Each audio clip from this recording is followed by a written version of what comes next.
सत्कारयोग संत बाबा अमीर सिंह जी, प्रोफैसर जोत सिंह जी, डाइस ते बैठे हुए देश के ਵੱਖ-ਵੱਖ प्रांतों चों आए विद्वान ते पंडाल विच बैठे हुए विद्वान ते समूह साध संगत जी, वाहिगुरू जी का खालसा वाहिगुरू जी की फतेह। इस सैशन विच 7 वक्ता जिन्हों ने अपने विचार प्रस्तुत किए हैं और बड़ी ही खूबसूरती दे नाल हर एक पेपर जोड़ा है उस दे विच एक नवा विचार दिता गया है। प्रोफैसर गंगाधर जी जो वाराणसी तो सी, उन्होंने अपने पेपर विच हिंदू परसपैक्टिव तो हिंदू पक्ष तो हथी किरत करना और डिगनिटी ऑफ लेबर के बारे अपने विचार दसते हुए पुरुषार्थां की गल की है, आश्रमां की गल की है और वर्ण व्यवस्था की गल की है और वर्ण व्यवस्था के बारे जी आम लोगों के विच एक मिसकनसैप्शन है उसनू दूर करने का जतन भी किया है कि उस विच कसूर ना तो शास्त्रां का है बल्कि इंटरप्रटेशन करन वालियां दा है। प्रोफैसर हरिशंकर प्रसाद मेरे वांगू बहुत ही संवेदनशील हो गए, क्योंकि कई बार अखबारां पढ़दे जो खबरां इहो जिहियां वेखी दियां ने तो दिल करता है कि असी की पढ़ते हाँ और असल विच की हो रहा और उहदे विच साडा की योगदान है, की समाधान असी दे सकते हाँ इस समाज नूं। दिल दुखी हुंदा है अखबारां पढ़ के जो असी अज दे माहौल विच खबरां पढ़ रहे हाँ, पर गल उही एक चिड़ी की तरह कर तो कुछ भी नहीं सकते। पर ये सैमीनार जिहड़े ने ये सिर्फ एक अवेयरनेस तो क्रिएट करते हैं। सो असी एक सवेर दे बैठे हाँ, कल भी ये सैमीनार चलेगा, एक जागरूकता तो पैदा होंदी है कि असी गलत चल रहे हाँ, असी अपने गुरु के वचनों को नहीं मन रहे, एक साडे अंदर एहसास तो होंदा है, एक गिल्ट की फीलिंग तो पैदा होंदी है। मैनूं लगदा कि इहो ही इन्हां सैमीनारां दा योगदान है जिहड़ा कि विद्वानां वास्ते भी है, क्योंकि विद्वानां नूं जीवन जाच ये नहीं कह सकते कि बहुत आ चुकी है।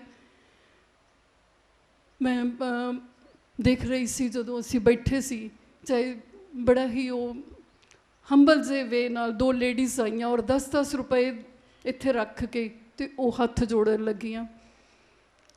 एक बारी तो एक लग रहा सी उन्हां दा भोलापन, लेकिन दूजे पासे एक बहुत वड्डी फिलोसफी वो साडे सामने रख गई, उही फिलोसफी जिहड़ी साडे समाज विच चली रही। असी हथी किरत की गल करते हाँ। मैनू लगता है कि मनुख की परसनैलिटी के 3 कॉन्सैप्ट हैं, एक उसका बौद्धिक लैवल है, एक उसका भावनात्मक है और एक उसका कोग्निटिव लैवल है जिहड़ा इच्छा है, डिटर्मिनेशन है, करन की शक्ति है।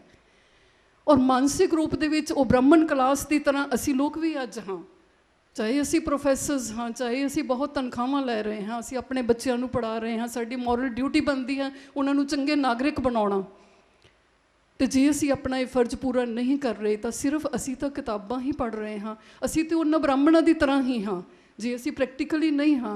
और वो लोग भोले पाले लोग डिगनिटी तो उन्होंने पता है, वो सन्मान कर रहे हैं उन्होंने इंटलैक्चुअल्स का जोड़े इत्थे बैठे ने, और कि असी उन्होंने बारे गल्लां कर रहे हाँ डिगनिटी ऑफ लेबर दियाँ, और वो प्रैक्टिकल रूप विच करके दिखा रहे हैं। सो मैनू बड़ी ठेस जी पहुँची, बड़ा देख के एकदम तो असी हस रहे सी कि किन्नी इनोसेंस है, किन्ना भोलापन है, लेकिन नाल एक शर्म भी महसूस हुई कि देखो डिगनिटी किन्ना दी गल कर रहे हैं, असी किहड़ी डिगनिटी ऑफ लेबर की गल कर रहे हैं। एक्चुअल तो वो सन्मानयोग हैं जिहड़े साडा सन्मान कर रहे हैं।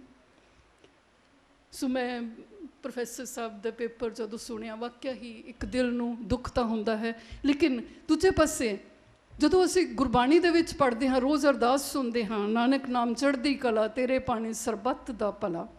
एक चढ़ती कला वाला मनुख ही सरबत दे भले की गल कर सकता है, ढहंदी कला विच मनुख कभी भी सरबत दे भले की सोच ही नहीं सकता। तो जे असी उदास हो गए इन्हां चुनौतियों नूं वेख के जो अज असी वेख रहे हाँ, किते साडियां भैणां दे रेप हो रहे हैं, किते भरूण हत्या हो रही है, किते साडा पंजाब दा जवान जिहड़ा है वो नशियां दे विच डुब्बिया पिया है, ये डाटा साडे सामने है। लेकिन जे असी निराश हो गए तो फिर असी गुरु के संदेश नूं भुल जावांगे। इस करके सानू निराश होने की लोड़ नहीं है। जदों गुरु नानक देव जी आए सी उस वेले का माहौल कितना खराब सी, ਲੇਕਿਨ ਕਿੰਨਾ ਚੇਂਜ ਕੀਤੀ, ਕਿਉਂਕਿ ਉਹਨਾਂ ਨੂੰ ਰੂਹਾਨੀਅਤ ਸੀ, ਉਹਨਾਂ ਵਿੱਚ ਉਹਨਾਂ ਦੀ ਧੁਰ ਦੀ ਬਾਣੀ ਸੀ, ਉਹਨਾਂ ਦਾ ਧੁਰ ਦਾ ਅਨੁਭਵ ਸੀ।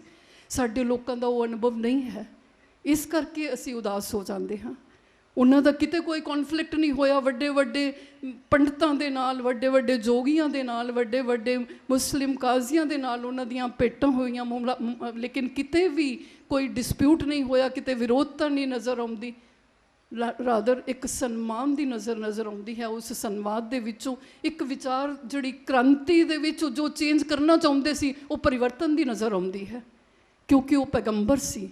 ਅਸੀਂ ਪੈਗੰਬਰ ਨਹੀਂ ਹਾਂ, ਇਸ ਲਈ ਅਸੀਂ ਉਦਾਸ ਹੋ ਜਾਂਦੇ ਹਾਂ। ਚੁਣੌਤੀਆਂ ਤਾਂ ਪੈਗੰਬਰਾਂ ਨੂੰ ਉਦਾਸ ਨਹੀਂ ਕਰਦੀਆਂ, ਲੇਕਿਨ ਆਮ ਵਿਅਕਤੀ ਨੂੰ ਤਾਂ ਉਦਾਸ ਕਰ ਦਿੰਦੀਆਂ ਨੇ। ਪਰ ਮੈਨੂੰ ਲੱਗਦਾ ਹੈ ਕਿ ਜੇ ਅਸੀਂ ਅਰਦਾਸ ਕਰਦੇ ਹਾਂ ਤਾਂ ਸਾਨੂੰ ਗੁਰਬਾਣੀ ਦੇ ਇਸ ਸੰਦੇਸ਼ ਨੂੰ ਲੈ ਕੇ ਜ਼ਰੂਰ ਦੇਖਣਾ ਚਾਹੀਦਾ ਹੈ ਕਿ ਚੜ੍ਹਦੀ ਕਲਾ ਵਿੱਚ ਰਹਿ ਕੇ ਹੀ ਅਸੀਂ ਇਸ ਸਮਾਜ ਦਾ ਸੁਧਾਰ ਕਰ ਸਕਦੇ ਹਾਂ। ਔਰ ਦੂਸਰੀ ਗੱਲ, ਮੈਂ ਪੇਪਰਸ ਦੇ ਬਾਰੇ ਕਹਿ ਰਹੀ ਸੀ, ਕਿਉਂਕਿ ਪ੍ਰੋਫੈਸਰ ਹਰੀ ਸ਼ੰਕਰ ਪ੍ਰਸਾਦ ਜੀ ਦੇ ਪੇਪਰ 'ਚ ਬੜਾ ਹੀ ਇਸ ਤਰ੍ਹਾਂ ਦਾ ਮੈਨੂੰ ਲੱਗਿਆ, ਜਿਹੜਾ ਕਿ ਇੱਕ ਵਾਕਿਆ ਹੀ ਸੈਂਸਿਟਿਵ ਇਨਸਾਨ ਜਿਹੜਾ ਹੈ ਉਹ ਇਹੋ ਹੀ ਫੀਲ ਕਰਦਾ ਹੈ। ਇੱਕ ਆਮ ਇਨਸਾਨ ਦੀ ਉਹ ਗੱਲ ਕਰ ਰਹੇ ਸੀ, ਸਾਡੀ ਸਾਰਿਆਂ ਦੀ ਗੱਲ ਕਰ ਰਹੇ ਸੀ। ਉਹ ਸਾਡੀਆਂ ਸੰਵੇਦਨਾਵਾਂ, ਸਾਡੀ ਪੀੜਾ ਦੀ ਗੱਲ ਕਰ ਰਹੇ ਸੀ, ਜੋ ਅਸੀਂ ਮਹਿਸੂਸ ਕਰਦੇ ਹਾਂ। ਤੀਸਰਾ ਪੇਪਰ ਜਿਹੜਾ ਸੀ ਉਹ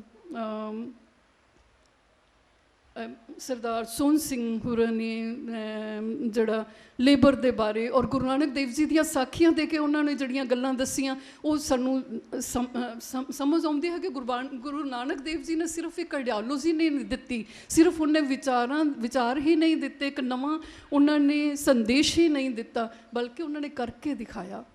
ਉਹ ਤਾਂ ਰੋਲ ਮਾਡਲ ਸਨ। ਔਰ ਇਹ ਸਾਰੀਆਂ ਸਾਖੀਆਂ ਸਾਨੂੰ ਇਸ ਗੱਲ ਦੀ ਪ੍ਰੇਰਨਾ ਦਿੰਦੀਆਂ ਹਨ ਕਿ ਕਿਸ ਤਰੀਕੇ ਦੇ ਨਾਲ ਉਹਨਾਂ ਨੇ ਇਸ ਲੇਬਰ ਨੂੰ ਸਿਰਫ ਸਨਮਾਨ ਨਹੀਂ ਦਿੱਤਾ, ਔਰਤ ਨੂੰ ਵੀ ਸਨਮਾਨ ਹੀ ਨਹੀਂ ਦਿੱਤਾ, ਬਲਕਿ ਇੱਕ ਐਸਾ ਦਰਜਾ ਦੇ ਕੇ ਇਕੁਏਟ ਹੀ ਕਰ ਦਿੱਤਾ ਕਿ ਇੱਕ ਪੁਰਖ ਸਬਾਈ ਨਾਰ, ਕਿ ਜੇ ਔਰਤ ਵਰਗੇ ਗੁਣ ਹੋਣਗੇ ਤਾਂ ਹੀ ਉਸ ਪਿਤਾ ਪੁਰਖ ਨੂੰ ਮਿਲਿਆ ਜਾ ਸਕਦਾ ਹੈ। ਸੋ ਇਹ ਸਨਮਾਨ ਦੀ ਗੱਲ ਸੀ ਔਰ ਇਹੀ ਡਿਗਨਿਟੀ ਆਫ ਲੇਬਰ ਦੀ ਗੱਲ ਸੀ। ਸੋ ਬਹੁਤ ਵਧੀਆ ਤਰੀਕੇ ਨਾਲ ਉਹਨਾਂ ਨੇ ਇਹ ਦੱਸਿਆ। ਡਾਕਟਰ ਗਿਆਨ ਸਿੰਘ ਜੀ ਹੋਰਾਂ ਨੇ ਆਰਥਿਕ ਪੱਖ ਤੋਂ ਕਿਰਤ ਦੇ ਬਾਰੇ ਦੱਸਿਆ, ਸਰਕਾਰ ਦੀਆਂ ਵੱਖ-ਵੱਖ ਯੋਜਨਾਵਾਂ, ਨਵੀਆਂ ਖੇਤੀਬਾੜੀ ਦੀਆਂ ਜੁਗਤਾਂ ਜੋ ਪੰਜਾਬ 'ਚ ਲਾਗੂ ਕੀਤੀਆਂ ਗਈਆਂ ਨੇ, ਔਰ ਉਹਨਾਂ ਨੇ ਬਹੁਤ ਸਾਰੇ ਅੰਕੜੇ ਦੇ ਕੇ ਆਰਥਿਕ ਅਸਮਾਨਤਾ ਨੂੰ ਦੂਰ ਕਰਨ ਦੇ ਲਈ ਬਹੁਤ ਸਾਰੇ ਸੁਝਾਅ ਵੀ ਦਿੱਤੇ। ਬਹੁਤ ਬਹੁਤ ਅਸੀਂ ਉਹਨਾਂ ਦੇ ਵੀ ਧੰਨਵਾਦੀ ਹਾਂ। ਪ੍ਰੋਫੈਸਰ ਜਸਬੀਰ ਕੌਰ ਜੀ ਭੈਣ ਜੀ ਜਿਹੜੇ ਨੇ, ਇਹਨਾਂ ਨੇ ਗੁਰੂ ਸਾਹਿਬ ਦੀ ਸੰਗੀਤ ਪਰੰਪਰਾ ਦੇ ਆਰੰਭ ਤੋਂ ਲੈ ਕੇ ਗੁਰਬਾਣੀ ਕੀਰਤਨ ਅਤੇ ਅੱਗੋਂ ਕੀਰਤਨ ਨੂੰ ਕਿਰਤ ਦੇ ਨਾਲ ਜੋੜ ਕੇ ਸਾਰਾ ਕੀਤਾ, ਔਰ ਜੋ ਇਹਨਾਂ ਨੇ ਰਾਗ ਦੇ ਵਿੱਚ ਸਾਨੂੰ ਸੁਣਾ ਕੇ ਕੀਤਾ, ਵਾਕਿਆ ਹੀ ਪਤਾ ਲੱਗਦਾ ਹੈ ਕਿ ਸੰਗੀਤ ਜਿਹੜੀ ਹੈ ਉਹ ਸਾਡੀ ਰੂਹ ਦੇ ਵਾਸਤੇ ਬਹੁਤ ਜ਼ਰੂਰੀ ਹੈ, ਆਤਮਾ ਦੀ ਪਿਓਰੀਫਿਕੇਸ਼ਨ ਵਾਸਤੇ, ਪਵਿੱਤਰਤਾ ਦੇ ਵਾਸਤੇ ਬਹੁਤ ਜ਼ਰੂਰੀ ਹੈ। ਡਾਕਟਰ ਮੁਹੰਮਦ ਸਨਾਉਲਾ ਨੇ ਇਸਲਾਮ ਦੇ ਪੱਖ ਤੋਂ labour the dignity of labour ਦੇ ਬਾਰੇ, ਮਨੁੱਖ ਦਾ ਮਨੁੱਖ ਦੇ ਨਾਲ ਕੀ ਸੰਬੰਧ ਹੋਣਾ ਚਾਹੀਦਾ ਹੈ, ਔਰ ਇਹ ਮੈਨੂੰ ਲੱਗ ਰਿਹਾ ਸੀ ਕਿ ਜਿਵੇਂ ਉਹ ਗੁਰੂ ਨਾਨਕ ਦੇਵ ਜੀ ਦਾ ਹੀ ਸੰਦੇਸ਼ ਪੜ੍ਹ ਰਹੇ ਨੇ। ਉਹ ਤਾਂ ਇਸਲਾਮ ਦੇ ਪੱਖ ਤੋਂ ਪੜ੍ਹ ਰਹੇ ਸੀ, ਪਰ ਗੁਰੂ ਨਾਨਕ ਦੇਵ ਜੀ ਨੇ ਵੀ ਤਾਂ ਇਹੋ ਹੀ ਕਿਹਾ, ਮਨੁੱਖ ਦਾ ਮਨੁੱਖ ਨਾਲ ਰਿਸ਼ਤਾ ਕੀ ਹੈ। ਇੱਕ ਇਨਸਾਨ ਆਪਣੇ ਆਪ ਨੂੰ ਐਂਡ ਸਮਝਦਾ ਹੈ, ਉਦੇਸ਼ ਸਮਝਦਾ ਹੈ, ਦੂਸਰਾ ਉਹਦਾ ਸਾਧਨ ਬਣ ਕੇ ਉਸ ਵਾਸਤੇ ਕੁਝ ਕਰ ਰਿਹਾ ਹੈ, ਔਰ ਜਿਹੜਾ ਕਰ ਰਿਹਾ ਹੈ ਉਸ ਦੀ ਜ਼ਿੰਦਗੀ ਨੂੰ ਸੁਖੀ ਬਣਾਉਣ ਵਾਸਤੇ ਉਹ ਸਨਮਾਨ ਨਹੀਂ ਉਹਨੂੰ ਦਿੱਤਾ ਜਾਂਦਾ। ਔਰ ਸਨਮਾਨ ਕਿਸ ਨੂੰ ਮਿਲਦਾ ਹੈ? ਜਿਹੜਾ ਕਰਵਾ ਰਿਹਾ ਹੈ। ਸਾਨੂੰ ਇਹ ਇੱਕ ਸਵੈ ਚਿੰਤਨ ਦੀ ਲੋੜ ਹੈ, ਸੈਲਫ ਐਨਾਲਿਸਿਸ ਦੀ ਲੋੜ ਹੈ, ਆਪਣੇ ਆਪ ਵਿੱਚ ਝਾਤੀ ਮਾਰਨ ਦੀ ਲੋੜ ਹੈ ਕਿ ਕੀ ਅਸੀਂ ਆਪਣੇ ਘਰਾਂ ਵਿੱਚ ਇੱਦਾਂ ਤਾਂ ਨਹੀਂ ਕਰ ਰਹੇ। ਇਸ ਤੋਂ ਇਲਾਵਾ ਇਹਨਾਂ ਨੇ ਕਈ ਆਸਪੈਕਟਸ ਤੋਂ ਡਿਗਨਿਟੀ ਆਫ ਲੇਬਰ ਦੇ ਬਾਰੇ ਦੱਸਿਆ, ਪ੍ਰੈਕਟੀਕਲ ਆਈਡੀਓਲੋਜੀ ਦੀ ਗੱਲ ਕੀਤੀ, ਮੈਂਟਲ ਐਟੀਟਿਊਡ ਦੀ ਗੱਲ ਕੀਤੀ ਕਿ ਲੇਬਰ ਵਾਸਤੇ ਜਾਂ ਕਿਰਤ ਦੀ ਜਦੋਂ ਵੀ ਅਸੀਂ ਗੱਲ ਕਰਦੇ ਹਾਂ, ਅਸਲ ਵਿੱਚ ਸਾਡਾ ਮਾਨਸਿਕ ਜਿਹੜਾ ਐਟੀਟਿਊਡ ਹੈ, ਵਿਵਹਾਰ ਹੈ, ਸਾਡਾ ਸੋਚਣ ਦਾ ਤਰੀਕਾ ਹੈ, ਉਹਦਾ ਇਫੈਕਟ ਪੈਂਦਾ ਹੈ ਕਿ ਅਸੀਂ ਕਿਵੇਂ ਸੋਚਦੇ ਹਾਂ। ਡਾਕਟਰ ਅਨੁਰਾਗ ਸਿੰਘ ਜੀ ਨੇ ਮੈਂ ਉਹਨਾਂ ਕੋਲੋਂ ਮਾਫੀ ਮੰਗਦੀ ਹਾਂ ਕਿ ਸ਼ਾਇਦ ਮੇਰੇ ਕਾਰਨ ਹੀ ਉਹਨਾਂ ਨੂੰ ਸਮਾਂ ਘੱਟ ਮਿਲਿਆ। ਮੈਂ ਸੁਣਨਾ ਚਾਹੁੰਦੀ ਸੀ ਉਹਨਾਂ ਨੂੰ, ਪਰ ਵਕਤ ਬਹੁਤ ਜ਼ਿਆਦਾ ਹੋ ਰਿਹਾ ਸੀ। ਸੋ ਉਹਨਾਂ ਨੇ ਧਰਮ ਅਤੇ ਧਾਰਮਿਕਤਾ 'ਚ ਜਿਹੜਾ ਅੰਤਰ ਦੱਸ ਕੇ ਬਹੁਤ ਵਧੀਆ ਗੱਲ ਕੀਤੀ ਕਿ ਅਸੀਂ ਧਰਮ ਨੂੰ ਅਪਣਾ ਲੈਂਦੇ ਹਾਂ ਪਰ ਧਾਰਮਿਕ ਨਹੀਂ ਬਣਦੇ। ਸੋ ਕੇਵਲ ਧਰਮ ਨੂੰ ਅਪਣਾਉਣਾ ਨਹੀਂ ਹੈ, ਗੁਰੂ ਗ੍ਰੰਥ ਸਾਹਿਬ ਸ਼ਬਦ ਗੁਰੂ ਹੈ। ਤੇ ਸ਼ਬਦ ਗੁਰੂ ਸਾਨੂੰ ਕੀ ਕਹਿੰਦਾ ਹੈ, ਕੀ ਸੰਦੇਸ਼ ਦਿੰਦਾ ਹੈ, ਸਾਨੂੰ ਉਸ ਨੂੰ ਸਮਝਣਾ ਚਾਹੀਦਾ ਹੈ, ਤਾਂ ਹੀ ਅਸੀਂ ਧਾਰਮਿਕ ਹੋ ਸਕਦੇ ਹਾਂ। ਔਰ ਫਿਰ ਇਹਨਾਂ ਨੇ ਡਿਗਨਿਟੀ ਆਫ ਲੇਬਰ ਦਾ ਸੰਬੰਧ ਮਨੁੱਖ ਦੀਆਂ ਪ੍ਰਵਿਰਤੀਆਂ ਦੇ ਨਾਲ ਜੋੜ ਕੇ ਬਹੁਤ ਹੀ ਪਰਮਾਰਥ ਦਾ ਰਾਹ ਅਤੇ ਪਦਾਰਥਾਂ ਦਾ ਲੋਭ ਦਾ ਵਿਰੋਧ ਜਿਹੜਾ ਹੈ ਉਸ ਨੂੰ ਦੱਸਦੇ ਹੋਏ ਸਾਖੀਆਂ ਦੀ ਮਦਦ ਨਾਲ ਇਹਨਾਂ ਨੇ ਕਾਫੀ ਕਿਰਤ ਦਾ ਸੁੱਚੀ ਅਤੇ ਸੁੱਚੀ ਕਿਰਤ ਦੇ ਬਾਰੇ ਜਿਹੜੇ ਦੱਸਿਆ ਹੈ। ਮੈਂ ਇਹਨਾਂ ਸਾਰੇ ਵਕਤਾਂ ਦੀ ਬਹੁਤ ਬਹੁਤ ਧੰਨਵਾਦੀ ਹਾਂ ਜਿਨ੍ਹਾਂ ਨੇ ਬੜੇ ਹੀ ਖੂਬਸੂਰਤੀ ਦੇ ਨਾਲ ਇੱਕ ਆਪਣੇ ਆਪਣੇ ਤਰੀਕੇ ਦੇ ਨਾਲ ਆਪਣੇ ਆਪਣੇ ਪੱਖ ਤੋਂ ਬਹੁਤ ਵਧੀਆ ਵਿਚਾਰ ਜਿਹੜੇ ਨੇ ਪੇਸ਼ ਕੀਤੇ ਹਨ। ਮੈਂ ਜਦੋਂ ਮੈਂ ਸੈਮੀਨਾਰ 'ਤੇ ਮੈਨੂੰ ਪੇਪਰ ਲਿਖਣ ਵਾਸਤੇ ਐਬਸਟਰੈਕਟ ਲਿਖਣ ਲਈ ਕਿਹਾ ਗਿਆ ਤਾਂ ਮੇਰਾ ਹੁਣ ਵੀ ਧਿਆਨ ਇੱਧਰ ਹੀ ਜਾ ਰਿਹਾ ਸੀ, ਹੱਥੀਂ ਕਿਰਤ ਕਰਨੀ। ਜਦੋਂ ਅਸੀਂ ਕਿਰਤ ਦੀ ਗੱਲ ਕਰਦੇ ਹਾਂ, ਕਿਰਤ ਮੀਨਸ ਕਰਮ। ਸ੍ਰੀ ਅਰਬਿੰਦੋ ਨੇ ਕਿਹਾ ਹੈ ਕਿ ਕਿਰਤ ਕੀ ਹੁੰਦੀ ਹੈ, ਕਰਮ ਕੀ ਹੁੰਦਾ ਹੈ। ਐਕਚੁਅਲੀ ਸਾਡੇ ਅੰਦਰ ਦੀ ਇੱਕ ਐਨਰਜੀ ਹੈ, ਊਰਜਾ ਹੈ। ਉਹ ਊਰਜਾ ਦਾ ਜਿਹੜਾ ਬਾਹਰੀ ਪ੍ਰਗਟਾਵ ਹੈ ਉਹੀ ਕਰਮ ਹੈ। ਅਤੇ ਕੋਈ ਵੀ ਵਿਅਕਤੀ ਕਰਮ ਤੋਂ ਬਿਨਾਂ ਰਹਿ ਹੀ ਨਹੀਂ ਸਕਦਾ। ਹੁਣ ਕਰਮ ਜਿਹੜੇ ਨੇ ਉਹ ਕਈ ਤਰ੍ਹਾਂ ਦੇ ਹੋ ਸਕਦੇ ਨੇ। ਸ਼ਬਦਾਂ ਦੇ ਨਾਲ ਉਚਾਰਨ ਕਰਨਾ ਵੀ ਕਰਮ ਹੈ। ਅਸੀਂ ਕਿਸੇ ਨੂੰ ਹਰਟ ਕਰਦੇ ਹਾਂ, ਕਿਸੇ ਨੂੰ ਉੱਚਾ ਉਠਾਉਂਦੇ ਹਾਂ, ਕਿਸੇ ਡਿੱਗਦੇ ਨੂੰ ਦੋ ਸ਼ਬਦਾਂ ਦੇ ਨਾਲ ਉੱਪਰ ਵੀ ਉਠਾ ਸਕਦੇ ਹਾਂ, ਡਾਊਨ ਵੀ ਕਰ ਸਕਦੇ ਹਾਂ। ਸ਼ਬਦ ਵੀ ਸਾਡੇ ਕਰਮ ਹਨ ਔਰ ਸਾਡੇ ਵਿਚਾਰ ਜਿਹੜੇ ਨੇ ਮਨ ਵਿੱਚ ਜੋ ਸੋਚਦੇ ਰਹਿੰਦੇ ਹਾਂ ਉਹ ਵੀ ਸਾਡੇ ਕਰਮ ਹਨ, ਅਤੇ ਜੋ ਹੱਥੀਂ ਕਰਦੇ ਹਾਂ ਉਹ ਵੀ ਕਰਮ ਹੈ। ਸੋ ਜੇ ਇਹਨਾਂ ਨੇ ਟਾਈਟਲ ਇਹ ਲਿਆ ਹੈ ਹੱਥੀਂ ਕਰਮ, ਤਾਂ ਇਹਦੇ ਪਿੱਛੇ ਵੀ ਤਾਂ ਕੋਈ ਮਿਸਟਰੀ ਹੋਏਗੀ, ਇਹਦੇ ਪਿੱਛੇ ਵੀ ਤਾਂ ਕੋਈ ਖਾਸ ਮੈਸੇਜ ਹੋਏਗਾ ਕਿ ਕਿਉਂ ਇਹਨਾਂ ਨੇ ਸਿਰਫ ਹੱਥੀਂ ਕਰਮ ਹੀ ਕਿਹਾ। ਔਰ ਮੇਰੇ ਸਾਹਮਣੇ 3 ਤਰ੍ਹਾਂ ਦੀਆਂ ਗੱਲਾਂ ਆਉਂਦੀਆਂ ਨੇ। ਇੱਕ ਤਾਂ ਹੈ ਪੂੰਜੀਵਾਦ ਜਿਵੇਂ ਸਮਾਜ ਹੈ, ਅਤੇ ਦੂਸਰਾ ਵਰਗ, ਜਿੱਥੇ ਅਸਮਾਨਤਾ ਸਾਨੂੰ ਅੱਜ ਵੀ ਸਪਸ਼ਟ ਨਜ਼ਰ ਆਉਂਦੀ ਹੈ। ਪੁਰਾਣੇ ਜ਼ਮਾਨਿਆਂ ਵਿੱਚ ਵੀ ਸੀ। ਜਦੋਂ ਅਸੀਂ ਵਰਨ ਵਿਵਸਥਾ ਦੀ ਗੱਲ ਕਰਦੇ ਹਾਂ, ਚਾਹੇ ਉਹ ਸ਼ਾਸਤਰਾਂ 'ਚ ਨਹੀਂ ਕਿਹਾ ਗਿਆ, ਪਰ ਜੇ ਇੰਟਰਪ੍ਰੀਸ਼ਨ ਹੋਈਆਂ ਨੇ ਤਾਂ ਉਸ ਵਿੱਚ ਬ੍ਰਾਹਮਣ ਇੰਟੈਲੈਕਚੁਅਲ ਕਲਾਸ ਜਿਹੜੀ ਹੈ ਉਹ ਆਪਣੇ ਆਪ ਨੂੰ ਇੰਟੈਲੈਕਚੁਅਲ ਮੰਨਦੇ ਸੀ, ਕਿਉਂਕਿ ਸੰਸਕ੍ਰਿਤ ਸਿਰਫ ਉਹਨਾਂ ਨੂੰ ਹੀ ਆਉਂਦੀ ਸੀ। ਵੇਦ ਪੜ੍ਹਨ ਦਾ ਅਧਿਕਾਰ ਕੇਵਲ ਉਹਨਾਂ ਨੂੰ ਹੀ ਸੀ, ਨਾ ਔਰਤ ਨੂੰ ਨਾ ਸ਼ੂਦਰ ਨੂੰ। ਦੋਹਾਂ ਨੂੰ ਉਹਨਾਂ ਨੇ ਡਿਬਾਰ ਕੀਤਾ ਹੋਇਆ ਸੀ। ਸੋ ਇੱਕ ਵੈਸਟ ਵਿੱਚ ਵੇਖੀਏ ਤਾਂ ਉਸ ਵੇਲੇ ਵੀ ਸਟਾਰਟਿੰਗ 'ਚ ਸਲੇਵਰੀ ਦੀ ਪ੍ਰਥਾ ਸੀ। ਸਾਡੇ ਵੀ ਰਾਜਿਆਂ ਦੇ ਜਿਹੜੇ ਦੌਰ ਚੱਲ ਰਿਹਾ ਸੀ ਉਦੋਂ ਵੀ ਸਲੇਵਸ ਬੜੇ ਹੁੰਦੇ ਸਨ। ਸੋ ਇਹ ਜਿਹੜਾ ਹੈ ਕਿ ਹੱਥੀਂ ਕਰਮ, ਹੱਥੀਂ ਕਿਰਤ ਜਿਹੜਾ ਹੈ, ਇੱਕ ਤਾਂ ਉਹ ਦੋਵਾਂ ਦਾ ਆਪਸ 'ਚ ਵੱਖਰਾਪਣ ਹੈ। ਦੂਜੇ ਪਾਸੇ ਹੈ, ਇੱਕ ਪਾਸੇ ਐਲੀਟ ਕਲਾਸ ਹੈ, ਤਾਂ ਇੱਕ ਪਾਸੇ ਮੈਂਟਲ ਵਰਕ ਹੈ, ਦੂਜੇ ਪਾਸੇ ਮੈਨੂਅਲ ਵਰਕ ਹੈ। ਮਾਨਸਿਕ ਵੀ ਕਰਮ ਕਰਨ ਵਾਲੀ ਐਲੀਟ ਕਲਾਸ ਕਹੀ ਜਾਂਦੀ ਹੈ, ਅਤੇ ਜਿਹੜੇ ਹੱਥ ਨਾਲ ਕੰਮ ਕਰਦੇ ਨੇ ਉਹਨਾਂ ਨੂੰ ਦੂਸਰੀ ਕਲਾਸ ਕਹੀ ਜਾਂਦੀ, ਜਿਹੜੇ ਹੱਥੀਂ ਕਿਰਤ ਕਰਦੇ ਹਨ। ਸੋ ਇੱਥੇ ਵੀ ਫਰਕ ਹੈ। ਇੱਥੇ ਵੀ ਅੱਜ ਫਿਰ ਮੈਂ ਜਿਵੇਂ ਪਹਿਲਾਂ ਵੀ ਕਿਹਾ ਕਿ ਉਹ ਇੰਟੈਲੈਕਚੁਅਲ, ਉਹ ਐਲੀਟ ਕਲਾਸ ਅੱਜ ਵੀ ਬ੍ਰਾਹਮਣਾਂ ਵਾਂਗੂ ਹੀ ਸਨਮਾਨ ਦੀ ਅਧਿਕਾਰੀ ਹੈ, ਜਾਂ ਨਾ ਵੀ ਮੰਗਣ ਤਾਂ ਸਨਮਾਨ ਉਹਨਾਂ ਨੂੰ ਮਿਲ ਰਿਹਾ ਹੈ।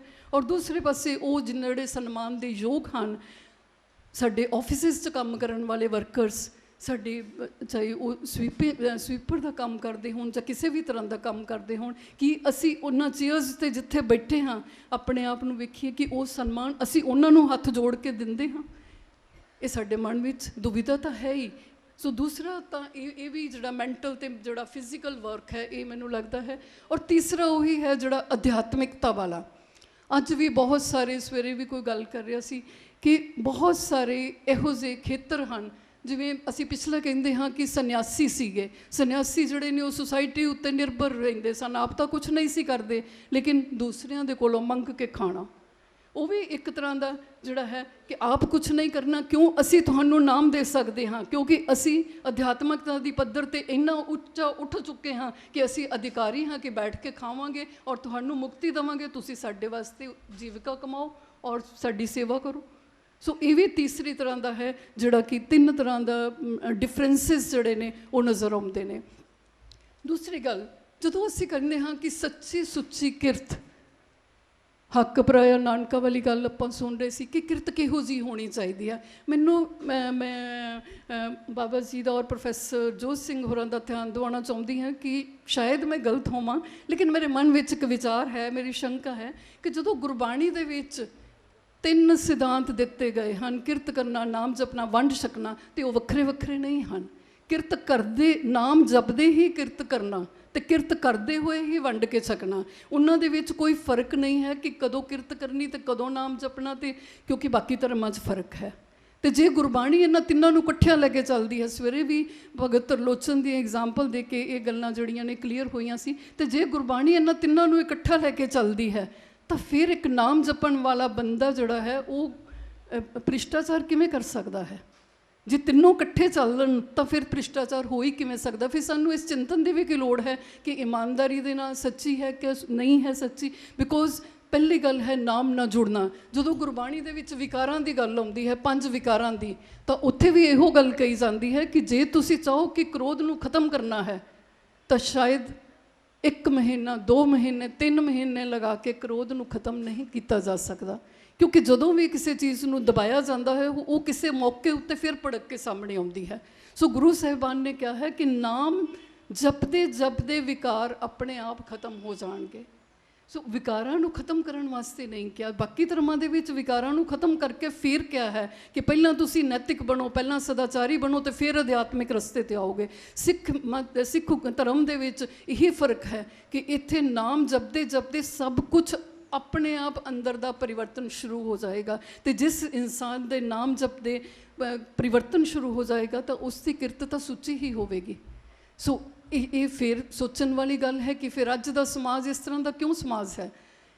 ਅੱਜ ਕਿਉਂ ਸਾਨੂੰ ਇਹ ਸਭ ਕੁਝ ਨਜ਼ਰ ਆ ਰਿਹਾ ਹੈ ਜੋ ਅਸੀਂ ਨਹੀਂ ਵੇਖਣਾ ਚਾਹੁੰਦੇ? ਸ਼ਾਇਦ ਬਾਬਾ ਨਾਨਕ ਅੱਜ ਹੋਵੇ ਤਾਂ ਉਹ ਇਹ ਹਾਲਾਤ ਵੇਖ ਕੇ, ਮੈਡੀਵਲ ਜਿਹੜਾ ਪੀਰੀਅਡ ਸੀ, ਮੱਧਕਾਲੀਨ ਜਿਹੜਾ ਕਾਲ ਸੀ, ਉਹਦੇ ਨਾਲੋਂ ਇਹ ਹਾਲਾਤ ਜ਼ਿਆਦਾ ਬਦਤਰ ਹਨ।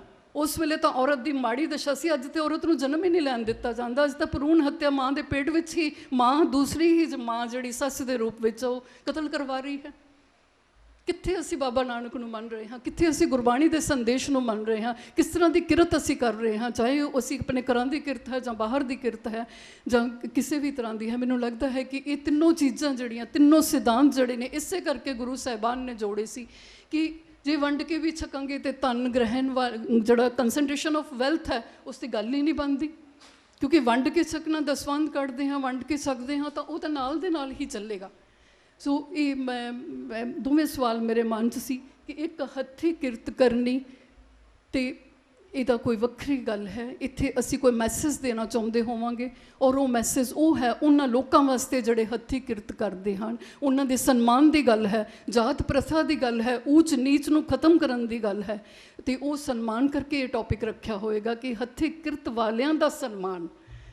ਤੇ ਇਸ ਕਰਕੇ ਮੈਨੂੰ ਬਹੁਤ ਅੱਛਾ ਲੱਗਿਆ ਇਹ ਟੌਪਿਕ ਜਿਹੜਾ ਹੈ, ਬਹੁਤ ਹੀ ਵਧੀਆ ਟੌਪਿਕ ਰੱਖਿਆ ਗਿਆ ਹੈ, ਕਿਉਂਕਿ ਇਸ ਦੇ ਨਾਲ ਸਾਡੇ ਜਿਹੜੇ ਕਿਰਤੀ ਵਰਗ ਹੈ, ਮਜ਼ਦੂਰ ਵਰਗ ਹੈ, ਉਸ ਦਾ ਸਨਮਾਨ ਜਿਹੜਾ ਹੈ ਜੇ ਧਾਰਮਿਕ ਇਹਨਾਂ ਅਦਾਰਿਆਂ ਵਿੱਚੋਂ ਹੋਏਗਾ ਤੇ ਆਮ ਲੋਕਾਂ ਦੇ ਵਿੱਚ ਮਨਾਂ ਦੇ ਵਿੱਚ ਤਾਂ ਹੋਏਗਾ ਹੀ ਹੋਏਗਾ।